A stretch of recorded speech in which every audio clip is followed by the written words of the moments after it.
Maswerteng hapon po mga ka-STL. Narito na po ang resulta ng STL Batangas para sa araw na to, second draw, December 19, 2024.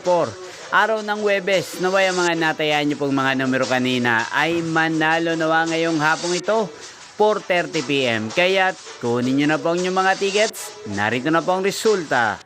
Ang mga numerong nanalo sa STL Batangas ngayong hapong ito, December 19, 2024. 4:30 PM. Second draw result, 32 at 38 in exact order. Sa lahat po ng tumaya kanina sa STL Batangas para sa second draw ng 32 at 38, congrats po sa inyo. Panalo po kayo. Again, 32 at 38. At ngayong hapong ito sa STL Batangas, shoutout po natin si Ate Chonalyn.